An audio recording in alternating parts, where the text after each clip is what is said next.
UFC 308's main card is absolutely stacked. Max Holloway versus Ilia Topuria will be headlining the Abu Dhabi card, which actually surprised me. But we're here now. I thought they were going to do this one in Salt Lake City, but this is the one that's come out.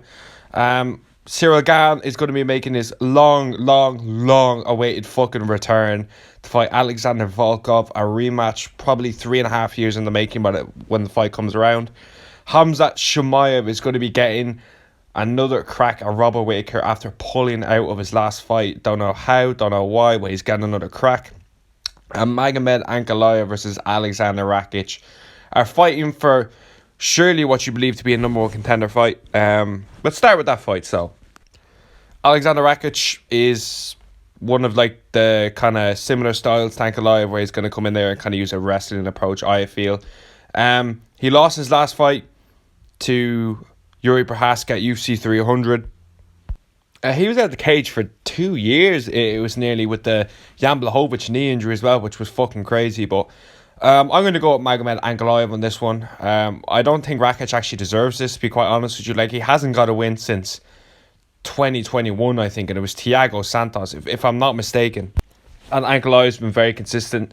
You know what I mean? He people can shit on Ankalaev all they want. The dude actually does fight up and coming contenders. Like, he's fought so many people. Like, he's coming off that good win against Johnny Walker. He KO'd him in the second round, I believe.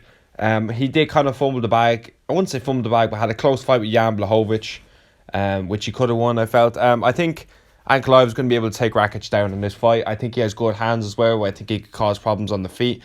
I just don't think Rakic has been active enough. And he just hasn't got very many wins, so I think you have to bet on Ankalaev in that one. I'll give Ankalaev credit, like, he fights any contender they put in front of him to get that belt, so you know, he's taken out a good few at the top. This will be another one, I believe, and I genuinely thought they were going to do Pereira versus Magomed Ankalaev next. Maybe they have different plans for Pereira. Maybe Pereira's fighting Tom Aspinall, who knows. But yeah, I'll go with Ankalaev on that one, and maybe like a ground and pound finish, or just a kind of a decision where he sits on him. But then again, I think Rakic might be able to keep it standing enough, but I still don't think it's going to be enough. Robert Whitaker versus Khamzat Chimaev. Whitaker's coming off that first round KO a few months ago when he was originally meant to fight Khamzat. Khamzat Chimaev is being given every fucking chance by the UFC. Like, he beat Kamaru Usman on a week's notice, which a lot of people thought was a draw. You know, you have a close fight with Gilbert Burns and things like that. The hype slowly kind of decreases each fight with Khamzat, I feel. And he pulls out so many times. He pulled out in the Robert Whitaker fight the last time. He's literally getting rewarded with the same fight for pulling out. I wanted to see Vettori versus Chimaev, and I wanted to see Whitaker versus Strickland. They were the fights I thought made sense. Do you know what I mean? Both people coming off a win, both people coming off a loss. It made sense. Well, not really a loss on Chimaev, but pulling out. It made sense to me. So I think Rob's going to have fucking great confidence going into this fight. I believe this is 5 rounds, which indicates to me that this is a title eliminator. The winner of this is going to pass up Sean Strickland, and rightfully so. I think if Whitaker gets this one done, which I think he will, then, you know, Dricus could be a different outcome. I'd rather see Dricus Whitaker 2 than Izzy versus Whitaker 3. I still think Whitaker has a good chance against Dricus, and I think he could capitalise on the mistakes he made in the last fight. But I just think Rob looked decent in his last fight. He came off that first round KO, which a lot of people are surprised about, but it's the first KO Rob's had in a long time. He's usually going to the decisions, but I just feel like Khamzat hasn't shown me enough to make him pick against Whitaker, and Whitaker make a fucking statement in his last fight. So I'll go with Robert Whitaker on this one. I think he's going to be able to keep it standing. I think he's going to be able to keep him guessing on the feet. I think he's got good enough takedown defense. Whitaker's never lost a fight, I don't believe, where he's just been held down the whole fight, and that's how you beat him. You know, Rob's got good wrestling as well. When he was fighting Adesanya, people were like, Rob needs to wrestle to get him down to win. That was the game plan for Whitaker to wrestle when he's fighting someone like an Adesanya. But he's picked people apart on the feet as well. Look at Vettori, look at Cannonier, you know, things like that. And he's just coming off first round KO. So I think Robert Whitaker's got a good chance here. I think he'll beat him. I just don't really see it with Khamzat, to be quite honest with you. I think he's a very limited fighter. Once you can get past that first round, I think you're golden. I think he slows down the fact this is a 5-round fight, I really think Whitaker's going to do everything. He's more than... I'm being 99% confident Whitaker loses that first round. If he could survive that first round, he has 4 rounds to work with against Chimaev. I could even see Whitaker stopping him late on, like a 4th round KO, TKO up against the cage, just catching him and then completely gassed out Khamzat. I could see that happening. But then again, Khamzat, you can't rule him out. He's a fucking beast. He was the first person to ever take Usman down, never mind control him. Like, he did well in that first round against Usman, taking the back, nearly choking him out. But then slowed down, you know what I mean? I don't think he could slow down against Robert Whitaker, especially when this is a 5-round fight. So I'm going to go Robert Whitaker on that one as an early prediction. Siral Gan has come out of hiding and is going to be taking on Alexander Volkov. Although this fight did take place a while ago, I think this is a completely different fight. Volkov's coming off a good win against Sergey Pavlovich, where he just picked him apart at range. He's on a 4-fight winning streak, 2 first-round TKOs and then a submission as well. And that Pavlovich fight, people this time last year were saying Pavlovich is the fucking scariest dude in heavyweight. He's got such heavy hands. Volkov went out there and picked him apart, and I picked Volkov to win that fight, but I didn't expect him to look so good. That's what I'm saying. Volkov has gotten so much better. And Siral Gan, he's very one-dimensional. We all know Siral Gan's blueprint to beat him is the wrestling. I do think Siral Gan's getting better as a wrestler. In the Sergey Spivak fight, he definitely showed he has takedown defense, considering Spivak's main goal is to go out there and just take you down, and he's quite good at it for heavyweight, like, do you know what I mean?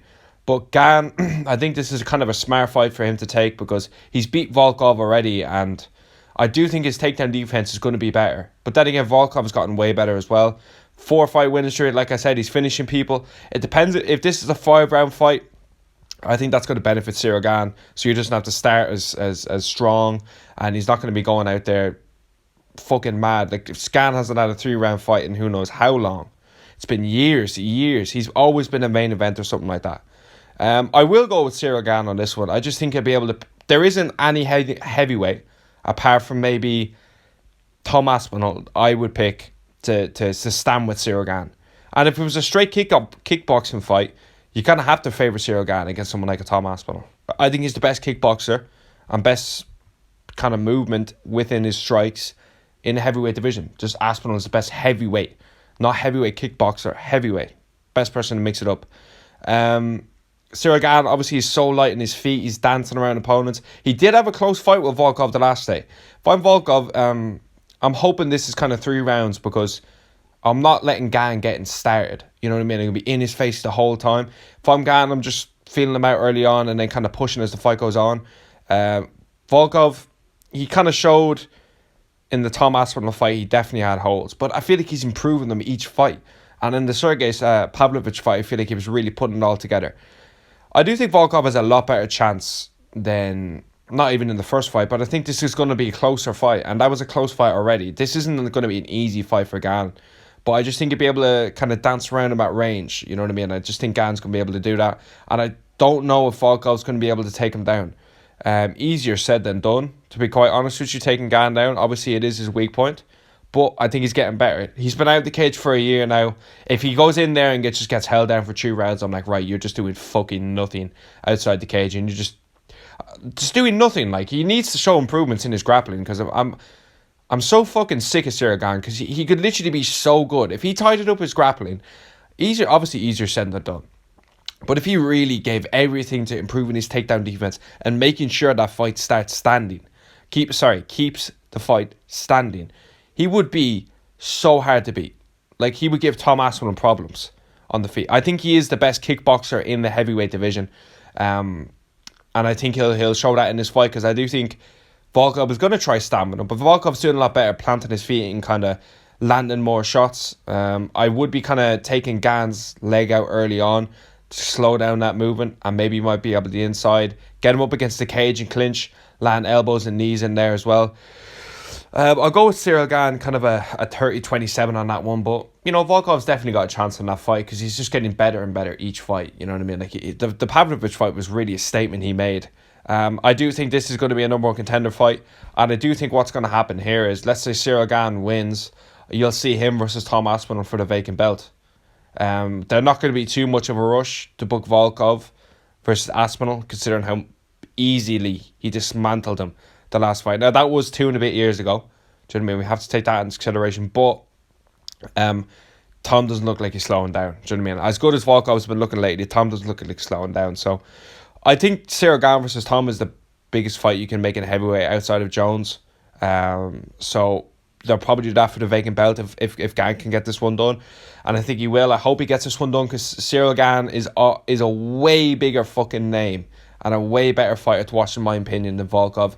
Not to say Volkov's boring, but I just think Gan brings so much hype towards his fights, to be honest with you. Look, I love watching Siral Gan fight. He's got such good movement and everything, and I think he's able to pick people apart at range so well.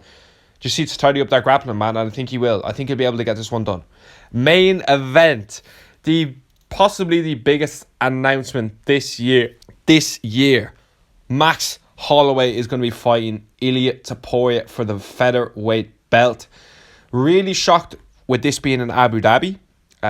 Islam Makhachev is injured, which is fair enough, you know what I mean? You can't force the guy to fight, but Holloway versus Topuria. I thought they were going to do this one in Salt Lake City. I actually don't know who they're going to put as the main event on that one now, to be quite honest with you. Maybe Pantoja. You never know, considering fucking they have no one else. But yeah, how does this fight go? I think it is kind of a lot closer than a lot of people would have said. Maybe when Ilia knocked out Volk, I don't think there would have been many people picking Max to beat him. A lot of people were saying, including myself, you know, better stylistic matchup than Volkanovski, but still probably not going to get the job done considering how good Ilia looks in his fight, and then chinning Volkanovski, which no one was able to do. Never mind, no one is able to beat him. Never mind fucking chin him at featherweight. Obviously, Islam beat him, but that's not a featherweight. And then Max Holloway went in there and put a fucking clinic against Justin Gaethje at UFC 300, putting off one of the most iconic, if not the most iconic knockout ever. A lot of people need to consider Holloway is going back down in weight. And Holloway looked fucking big at 55. He's going to be moving back down in weight. Don't really see it being too big of an issue, but I do think he's going to lose that frame he had, because I did think Holloway looked like a lightweight. You know what I mean? I thought he looked good at lightweight. He looked way faster as well. Like the combinations he was landing. Obviously, Holloway's combinations are always on point, but I really noticed the speed was there at lightweight. He really filled into the frame. He just looked sharp. He looked fucking good. What a fucking stud taking this fight, both of them. This is a fucking massive fight. Topuria undefeated. Holloway is one of the biggest names in the sport at the moment after coming off that insane KO. Like he stole UFC 300, and people will talk about that KO for as long as the sport is around. Stylistically, I do think Ilia's probably going to struggle at certain things in this fight. I do think there is kind of like a blueprint to nicking rounds off Holloway, which Volk showed in the first fight, which is leg kicks. I thought Gaethje was going to do a lot more with the leg kicks. I do think Ilia's movement, where he's kind of slowly pawing forward, he's not exerting much energy, slowly pawing forward. I don't know if he's going to be able to get in the pocket to land the big shots he was landing on Volk. Volk has this thing where he backs up with his chin in the air. Ilia laid it off Ilia perfectly. I also don't know if Holloway's fought anyone who hits as hard at featherweight than Ilia Topuria. He just looks like he hits so fucking hard, and Volkanovski got absolutely chinned in that fight. I think Holloway could do well range though in this fight. He threw a lot of spinning back shit in the fucking Gaethje fight. He even broke his nose, I think, in the first. Remember in the very end of the round, the first one, hit him with a spinning back kick. I think if he can do that and keep at range, he's going to have success in this fight. This is a 50-50 fight. I'm not backing Topuria by a lot, but I think Ilia, with the momentum he's carrying right now, but then again, Holloway's carrying massive momentum as well. This is a fucking huge fight. I'm going to go with Ilia on this one just because I think he's on that kind of run now where he's just seeming, he looks so good, looks so crisp, and he's so confident as well. Like, he was chatting so much shit leading into that Volkanovski fight, but he believed it, and doing that KO is only going to do wonders for him.